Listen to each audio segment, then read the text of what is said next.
Hugh Hefner, a true American icon, created an empire that was unrivaled. Although some of us bunnies may have gone rogue, it's because of the love and respect that we received from the man behind it all. Because after all, we did learn from the best. Relive the stories from the most prominent celebrity home in history. What happens in the grotto stays in the grotto. From those of us that lived it, The employees that worked it, And the guests who loved it. And the mayhem continues. Okay. Wow, Dave, I'm excited, man. I We're know, gonna keep part it two. rolling, man. Part 2, Rogue Bunnies Mayhem. It's been good enough. Yeah, so I mean, you've got to travel the world. You've got to work with the most iconic models. Your whole career is just simply amazing. You know, we talked about how like you're the only one that Hef ever wrote a book dedication for, as well as stunning homage. As Victoria was saying in part 1, you know, what other great models that you recall? Like we already talked about Pam Anderson and stuff, but what other models really come to mind? You're like, wow, that was fun because you used to grab these girls' attitudes. You find who they were, You brought and their then you personality. put that on film. It's amazing. As far as Playboy, Rainy Day Jordan was one of my favorites because she was a girl from West Texas, had never been on an airplane, never been more than probably 50 or 75 miles away from this West Texas house. She was married. She had a child. Was she a Playmate? Yes, she was a Playmate, and she was so sexy. It was incredibly sexy. Swedberg, she was also outrageously sexy. Yeah, she was. She was great. Dasha was another favorite. You shot Kim Kardashian before she was even famous. Yes. Yeah, tell us about that. I remember seeing the film. Okay. Hef brought it out unfiltered or anything. He just brought out the slides and he's like, this girl's going to be famous. And we're like, okay. Tell us about that. How'd that happen? Yeah. Did she have the attitude? Yeah. No. Oh, no. So this is how it happened. Tom Stabler was no longer the art director. The new art director, he and I didn't get along necessarily. I was assigned to do the shooting because she'd already done a shooting with a rock and roll photographer. Okay. And it wasn't very nice. And Hef didn't want to publish it. And so I didn't know that at the time. I was brought in to redo her cover. And he wanted it done the same way the previous cover the other photographer had done. But the art director pulls me aside and says, well, you don't just do the cover. You've got to do a whole shooting. Hef doesn't want to use this other film. This other film. Mm-hmm. And I'm going, I don't have crew. I don't have a background. I don't have styling. I don't have wardrobe. What am I supposed to do? And I've got Kris Jenner standing there at the computer because it was a computer time in 2009, I think. Mm-hmm. So everything came up on the computer.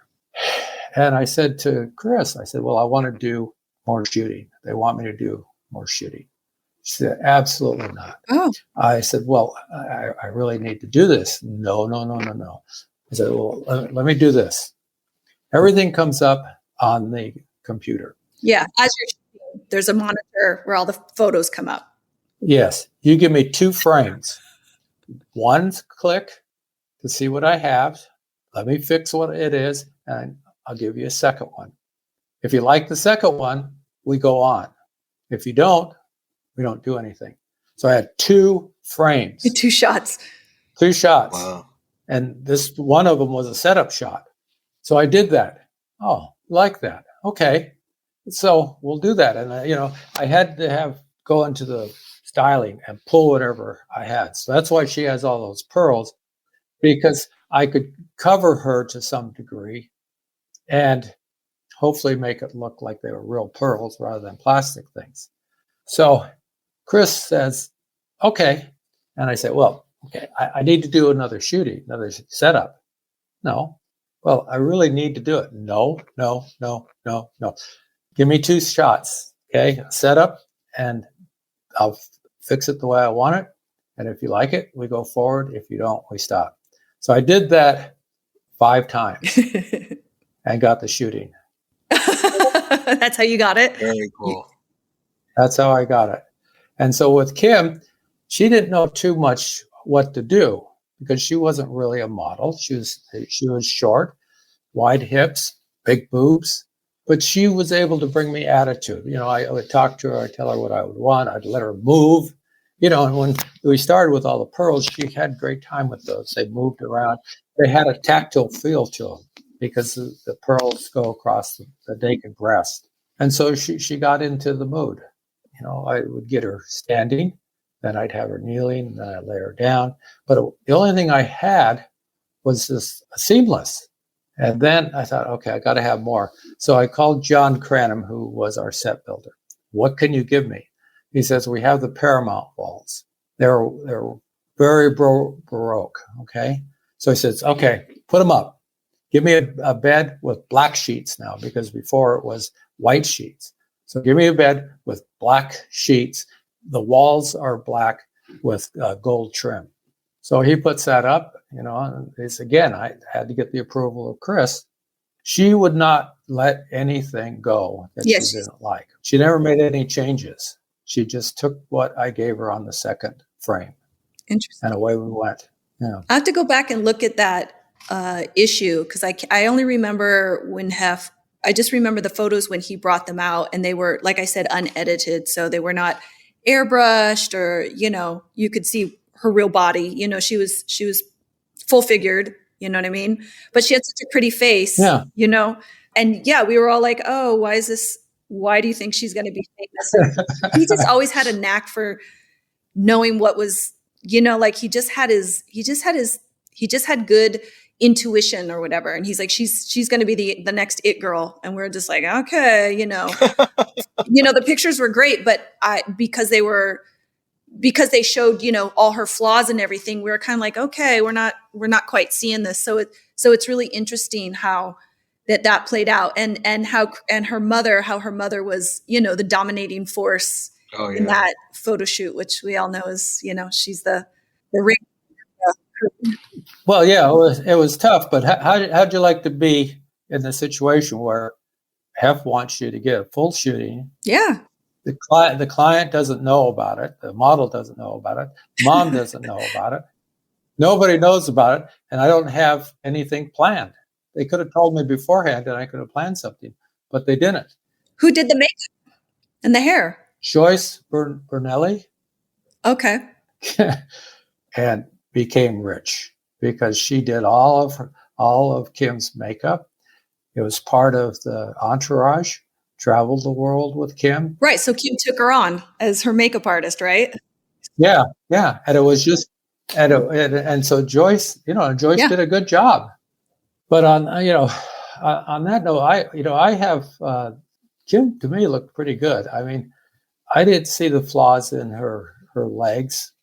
I think it was the booty.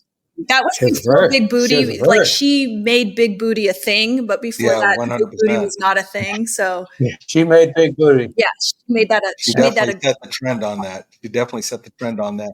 I got a question for you, Steve. More about Kris Jenner, but we're going to take a quick break. We're going to be right back. You are listening to Rogue Bunnies Mayhem. The Rogue Bunnies have had some pretty epic in real life events that I'm sure you've all heard about. Wondering how you can be included in our next one? Become a VIP NFT holder. The main benefit of being a VIP is access to our events, and lucky for you, there are multiple ways to become one. Purchase a stunning Rogue Bunnies Founder Drop Ordinal, minting now at ordinals.roguebunnies.com. Or own a legendary or epic trading card. Buy one right off of our marketplace, or try your luck with a Series 1 trading card pack. Once you own one of these, get verified in our Discord and claim your status. The VIP perks don't end at in-real-life events. You'll also have priority access to future drops, gated chat channels with the Rogue Bunnies, VIP-only online events, and more. Want more details? Visit roguebunnies.com. Then follow the bunny mask and get ready to go rogue. Welcome to the metaverse.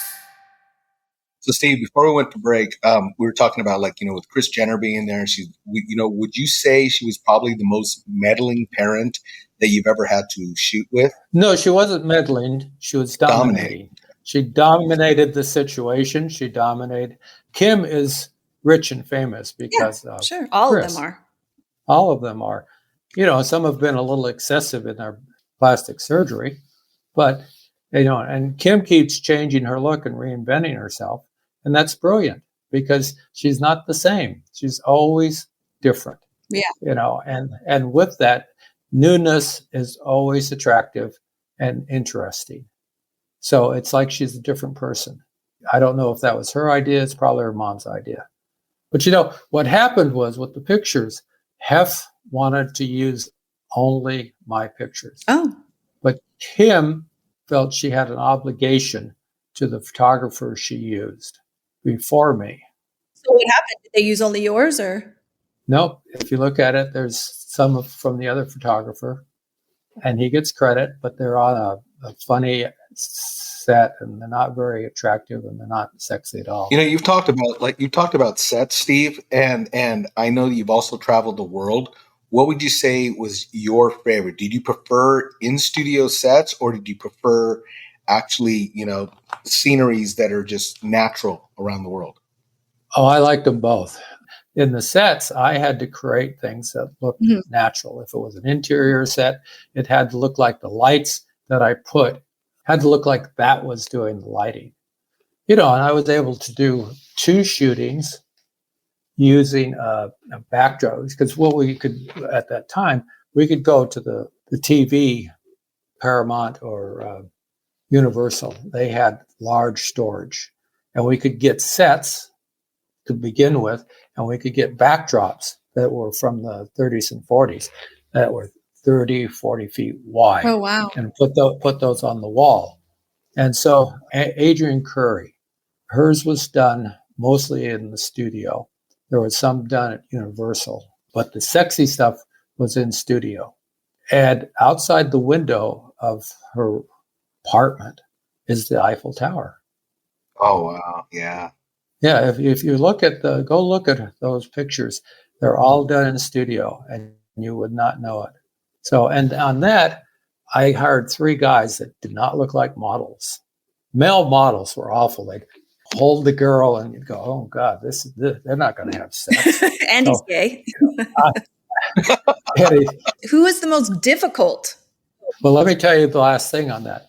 Hef has called me up, and he says, this shooting is the best shooting that's ever been in Playboy. Whoa, that's huge. Adrienne Curry. We're going to have to look it up. Adrienne Curry, yeah. And he references her shooting and Rainy Day's shooting in the homage to me, because one's in the wheat fields of Texas and the other's in Paris, because you can see the Eiffel Tower. I also use that same Eiffel Tower with Jamie Edmondson. Oh. So we did a very high-end club for her, and the Eiffel Tower is outside the contemporary windows. Ooh, that's cool. So who was the most difficult? Yeah, who was the most difficult? Like, who was like really tough to work with? Can I do outside of Playboy? Yeah, it's a good story. It taught me a lesson. Okay, it's Arnold Schwarzenegger. Really? And I was sent to his business office, and the client, Cigar Aficionado, wanted him to look like a businessman. Well, he had just picked up a new Hummer. He didn't want to be a businessman. He wanted to be shot with that Hummer. And I say, no, we can't. Well, I want to be. So I put them on the phone, the editor of Cigar and Arnold. They go back and forth for about 20 minutes. Finally, they put me on the line. The editor says, you take the pictures of him that I want, and then you go outside and you spend a few minutes with the Hummer. Okay. Now, Arnold wanted to take that Hummer. He says, we can go drive up PCH. We can go in the mountains with it. We can go off-road. We can do all this stuff. I said, client doesn't want that. So let me go, and after we do the business stuff in his office, which is really pedestrian and boring, we go outside, and there is Hummer sits in the building's parking lot with 150 cars parked around the side of it, and a brick building towering above it. And again, what am I going to do with this? So the way I worked it out is I used long lens wide open aperture, and took pieces of the Hummer like I would do, say, with Anna Nicole Smith. You don't see her body for the most part. You see pieces of her body as I structure it, because she did not have the body. Kim Kardashian at least had something I could work with. Anna Nicole had a face, but if you look at her shooting, you don't see a lot of nudity because I just pick pieces. So I go out, and the same thing with the Hummer. I got to pick pieces that show it's a Hummer and that he could be with it. And so he had his business attire inside. He comes walking out, black leather jacket, black t-shirt, black pants, black motorcycle boots. So, I had to get him doing pictures like that. And that was tough. And it was even tougher when he went and got Annie Leibovitz and went out into the mountains with the Hummer. And she did a fabulous shooting with him, shirt off, all greased up, changing the tire on the Hummer, muscles all pumped up. And so, I learned, don't listen to what the editors, because, for the most part, when I went into a meeting and they would say, we're going to do this is what you want to bring up, I'd go, okay. And I'd walk out and do what I want. Well, why wouldn't they give Arnold Schwarzenegger, a big Hollywood star, an iconic star? Why wouldn't they just give him what he wanted? I wasn't part of the negotiations or the discussion, And then they have these cigar parties. So Demi Moore and he are there, and they get together, and they're talking about their covers and their shootings of that. Arnold say, hey, they fucked me, in his accent. They fucked me, okay? Because it wasn't anything to do with me. It was with the publisher. Yeah. And Demi Moore turns to him and says, well, mine are the best pictures I've ever had. Well. But I learned, don't follow what the art editors say, because they don't know what's going to happen out in the field. If I had my way, I would have gone out with him, because that's spontaneous. That's what he wanted to do.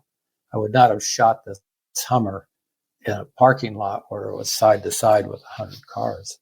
So Steve, what was the personality trait or attitude that you tried to bring out when shooting Pam? Hef called her the DNA of Playboy. When I first shot her, she had come down from Vancouver. Wasn't much of a model. She was short. She had her breast augmented. It wasn't a good augmentation. So I shot her the best I could, and they were good pictures. And she had fun. And so the next time she went and did 3 TV shows. One was Tool Time, and then Baywatch. Baywatch is when she became famous. Yeah. Okay. Yes. And so they wanted me to do another pictures of her. So Alexis, Jennifer, I went to Saint-Tropez, France. Now, Saint-Tropez, France sits against a mountain where it doesn't get any sunset. It gets sunrise.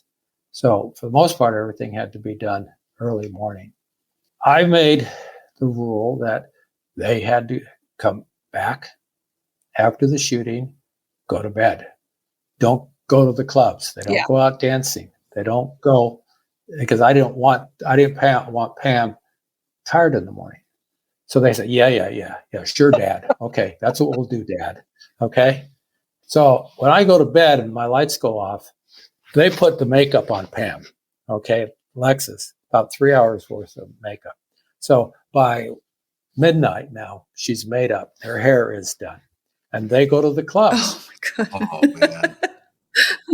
And they go to the clubs till 3 a.m. Oh, and then she goes right to the suit. Perfect. No, not quite. She comes back at 3. They put her in bed, and they put pillows all around her. She won't be turning around messing up her makeup, right? Yeah. So she's there. She gets 2 hours sleep, 5 a.m. Oh, man. We're out shooting. And they do that for 3 nights. And I did not know about that for years later. They kept that a secret. I remember those pictures. They were iconic. They were amazing.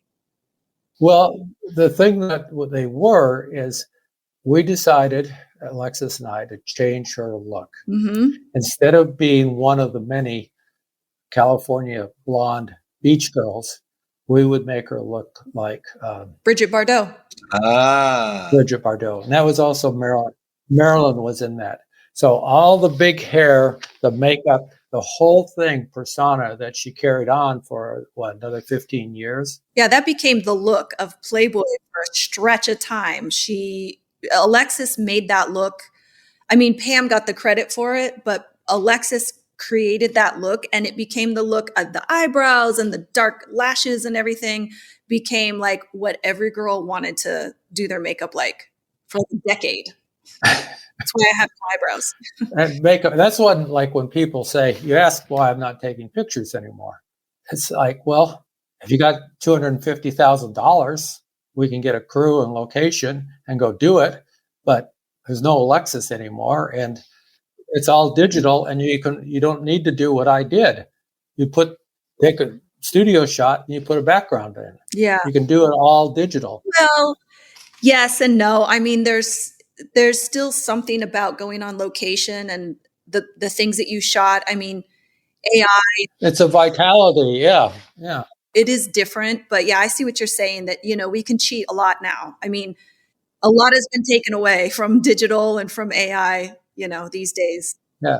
And nobody wants to pay anything. Yeah. Nobody wants to pay anything. Well, do you remember when Playboy at one time went to like selfies or something? It looked like all the girls were shooting themselves with the camera and with their own phone and stuff. And it became like the look that the girls were shooting themselves, and they kind of took the photographer off the table for a stretch of time. Yeah, it was after. And I just was like, oh, that's an interesting take. It didn't last. And all the pictures kind of looked like oatmeal, like everything kind of looked the same. There wasn't as much life in it. And so I could definitely see the difference. But it's been an interesting if you look at the history of Playboy and you look at the photography in specific, the lighting, the poses, the makeup, the styling, all that stuff, and look at the arc of it, it's really pretty interesting. And I feel like what you captured was really what became the iconic Playboy era that we know so well. I mean, you did a lot of covers. You did a lot of amazing covers, not just the centerfolds. I can always tell your stuff compared to some of the other photographers. I could always tell your stuff by looking at it. Oh, that's Stephen Wayda's photography, because like you said, there was movement to it. There was attitude. There wasn't a stiff, like, okay, let's do this. And like, okay, hold it. And then, there wasn't that going on. And you even used a ring light, and you were just as mobile as the Playmate was. You know what I mean? When you shot me, yeah. You were moving around. I was moving around. We were kind of all over the place. And it wasn't digital then. So we had to wait for the film. Yeah. And that was. And I had two guys behind you that are moving the lights. Yeah. Moving the lights at the same time, trying to keep up and everything. Yeah. And Marilyn said that to me. She said, I love looking at your film because I never know what you're going to do next because you move around so much and whatever. Cause I was always like, what did I know? I never modeled before. I thought that's what you did, but you did a great job. And I was really glad. Arnie did my centerfold and you did my small camera. And I thought it was a great combination. You were great to work with. Well, thank you. I appreciate that. For all those that are listening, and say for the young photographer out there, because it's a different world. You started with film. We've gone into digital. You talk about now, Victoria brought up AI, things like that are now being used. What would you say to the new photographer right now that's trying to get into the business? Yeah, find another job. There's so many photographers, and it's not photography, it's digital generated images. Okay. And that's a different world. If you're not fabulous on the computer, there's no sense doing anything because you'll be left in the dust. And that's one of the things with me. I'm not good on the computer. I've always had an assistant. Did you know Ben Purcell? Yeah. Yeah. See, my deal was I'm working on something. For me to solve something, I go, Ben. Ben comes in. So no, what I did never be done again. It just won't be because nobody's going to spend that type of money Nobody's going to. How long were you on there? 2 weeks? Or Yeah. Centerfold for a week? 2 weeks? Well, I shot my centerfold my centerfold was like 10 days. And then I came back and I did my small camera, and that was a whole nother week and a half or whatever. Yeah, it was a long process. And I know when they went to digital, it was compressed. Like, it's like 3 days of shooting and then 2 days of the centerfold. I mean, it became a whole different shooting schedule once you guys went to digital, which was great to be able to look at the photographs, right? To be able to see it instantly and be able to, but there is a magic that is definitely lost from film to digital. It's a different art altogether. Yeah. And I did want to ask you, would you ever consider doing photography again? If the setting was right, if would you consider shooting again? Because I think there's a lot of people that would love to see your art these days. You know what I mean? Like, absolutely. I would consider, and that's one of the things that, is in the works. Perhaps Anka can talk to you about that, because I'd like to do luxury shootings. Yes. Where you go to a luxury resort. It's really high end. You shoot for 2 days. You get pictures that are real pictures and not digital pictures. Yeah. So I would like to do that. I would consider that. When I was in Bali, I would take people out on photo tours.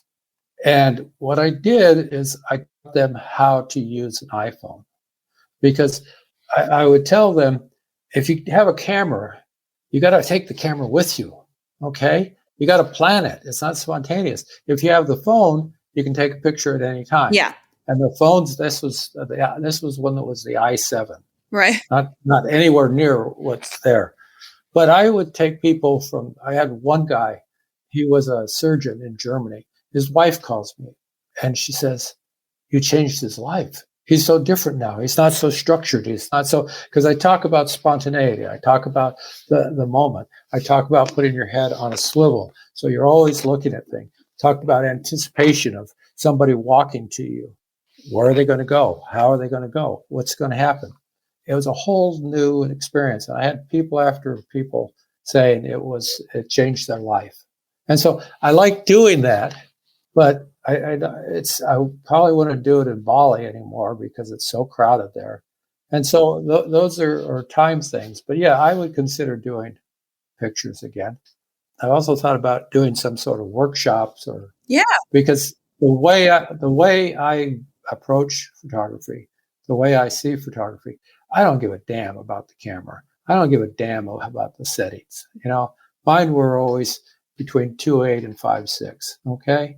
And then whatever the shutter needed to be to compensate for that.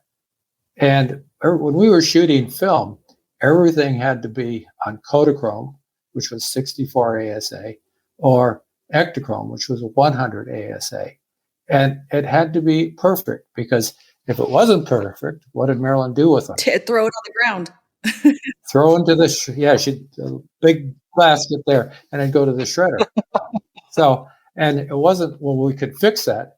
No, it has to be perfect, because it had to go to Marilyn, and then Gary, and then Tom, and then Hef. And there's nothing you can say that goes with it of, the hurricane came in. And there's a story behind every shooting for the most part. Yeah, it's an adventure. Yeah, so I'm trying to put together a TV show on that. I've got a Academy Award winning producer, and it's behind the scenes of talking about the pictures that were made for Playboy that changed the way women look at the world, and the world looks at women. That's amazing. That's going to be incredible. Yeah. Well, Steve, we can't thank you enough for taking the time to spend with us. Thank you for we would love to invite you back. I mean, your stories go on, and I just know you have so many awesome stories.